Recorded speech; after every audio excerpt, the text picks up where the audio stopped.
Yeah. I've been down so long it look like up to me. They look up to me. I got. Good morning, New Canaan High School. I'm Kiara Appiano coming to you live from the NCTV studio. Today is Friday, January 13th, and a day D. And I'm Madeline Friedland. With the Q2 closing down and senioritis about to set in, there is no better place to get your news. But first, please rise for the Pledge of Allegiance. I pledge allegiance to the flag of the United States of America and to the republic for which it stands, one nation, under God, indivisible, with liberty and justice for all. The days of staying out late and pushing off homework are over because midterms are right around the corner. There's no school Monday because it's Martin Luther King Day, so Tuesday is a special scheduled day E with all classes meeting.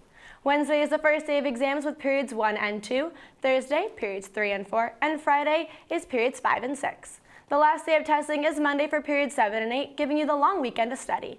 All exams begin at 7:45 and the second test starts at 10. The library is extending their hours to meet the study demand. Head on over to their website to find more. Tuesday after midterms kicks off the start of the second semester with a day E. Well, I'm sure you feel the same way, Kiara, but this is a very stressful time with all the late night cramming, last minute note cards, and meeting with teachers. It's really easy to fall behind.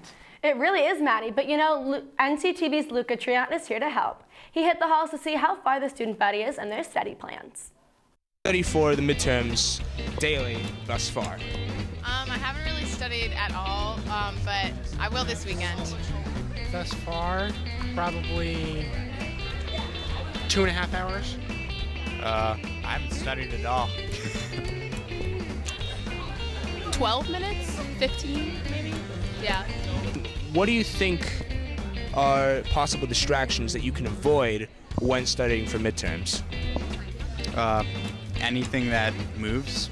That's basically all my distractions. I get distracted on everything, so. Probably like Facebook. Well, I tend to put my phone away when I'm studying so that I don't see notifications and stuff like that. My phone, my computer, or going on social media on my computer, definitely. Thank you, Luca. Also, something new this year to help out with the stress of midterms is a therapy dog session hosted by the National Honor Society. Thursday the 19th, come to NCHS for a chance to relax and play with some puppies. I know I will definitely be there.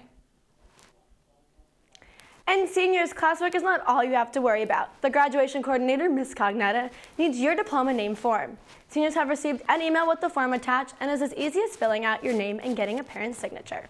The forms are due by January 20th, but with midterms coming up, it's best to get them in as soon as possible. Congratulations to all those who have won the Connecticut Scholastic Art and Writing Awards exhibit. The statewide competition showcases creative works of art, and the Gold Key winners advance to a display in New York, including NCTV's very own Jack Day Hill. Other Gold Keys from NCHS include Caroline Shaw, Cameron Dayton, Olivia German, Anna Lysenko, Alyssa Pace, Samantha Pebe, and Gwen Walker. Best wishes to all those that are moving on, and a good job to everyone who participated. One interesting group at NCHS that has not been given much attention is the Somewhat Virtual Book Club.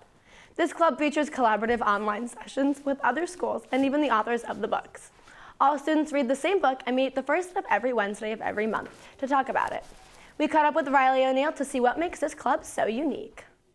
The club provides for a really unique experience for students to connect with each other and discuss different books. We do it digitally, so we all connect with other schools via Google Hangouts. So we're video chatting with other schools and discussing a book.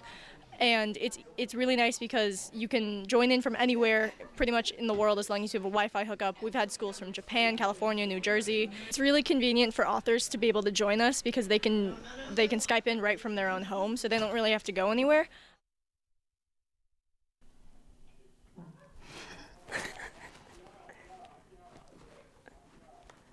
The Somewhat Virtual Book Club is the first of its kind and is worth checking out. What sounds great about that club is you can participate from anywhere. It really is, Maddie. So no need to worry about Mother Nature rooting your literature circles.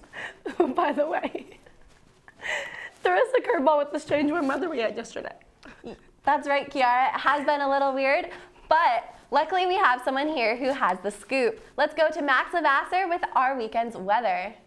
Well, Kiara and Maddie, yesterday turned out to be surprisingly nice, but it looks like the weather this weekend is going to be completely different. Good morning, New Canaan High School. I'm Max Lavasser, and I'm here to tell you what's up with this weekend's weather.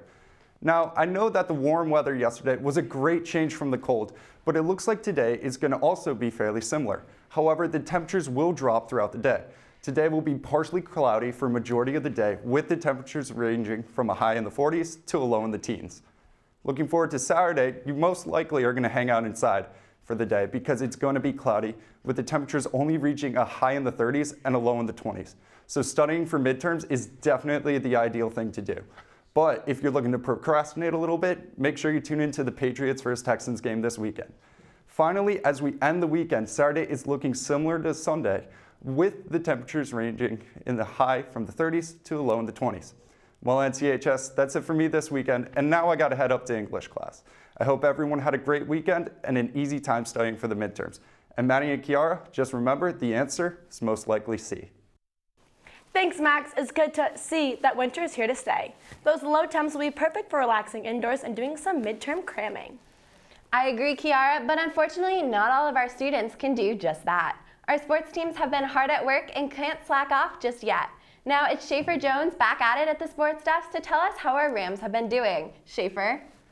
Thanks, girls. It's been a while since my last broadcast, and I just know how much you all have missed me. So let's not waste time and get right down to it. I'm Schaefer Jones, and this is the Rams Sports Report. The surprise snowstorm this past Saturday resulted in the cancellation of most afternoon games, with one exception of their boys wrestling team. The Rams had 3 first-place finishes in Nick Cortman, Tyler Sung, and Nate Sibbett, and would go on to place first overall as a team.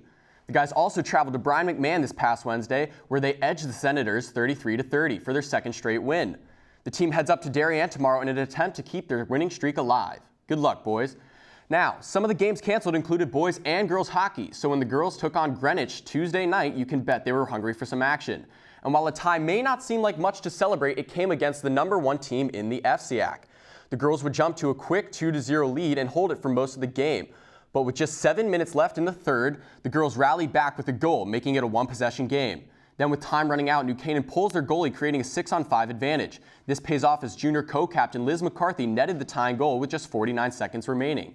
And despite each team's best efforts in OT, they would go on to end that way, 2-2. They look to improve on this performance tomorrow versus Wilton. Good luck, ladies.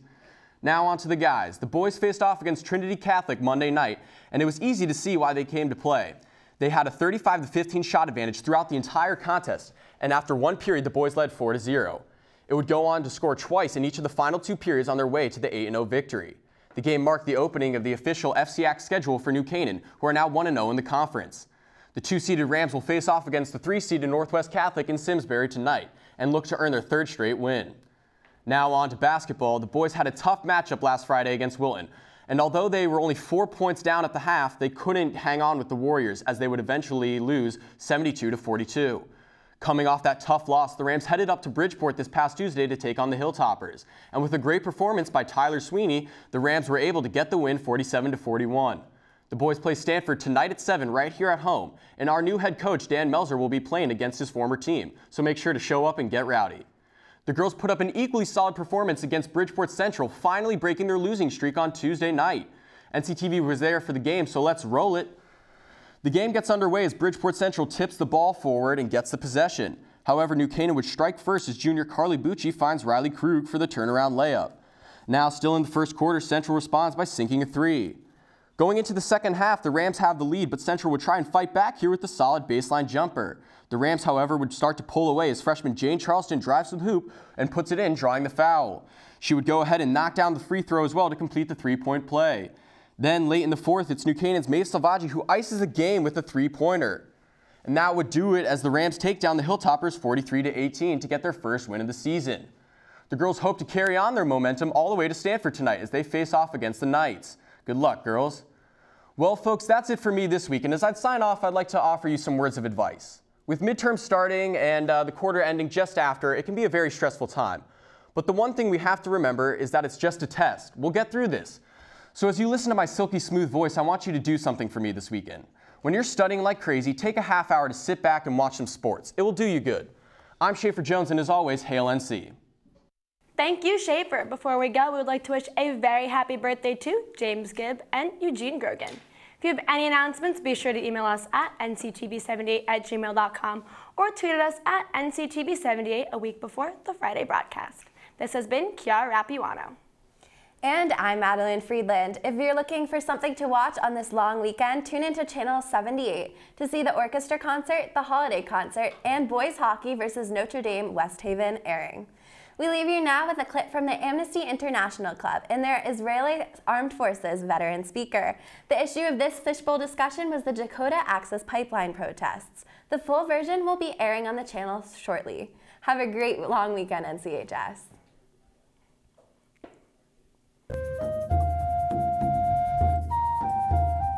To see the fact that the pipeline was going to be going over, upriver initially of Bismarck, a white community, predominantly white community, and then was rerouted to go immediately upriver of a tribal community in land that legally they had a high degree of sovereignty over, they should have a high degree of sovereignty over given the treaties that were signed and then ignored by the United States government.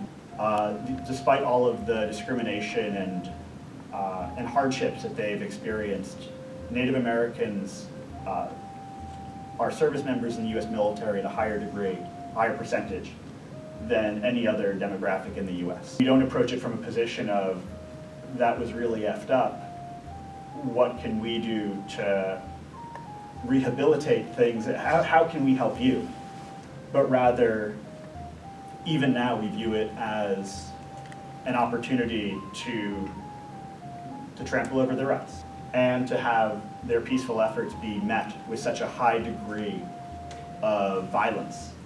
Something out of the what you would look at the strike breakers of the 1930s. It was something that felt very important to do something for.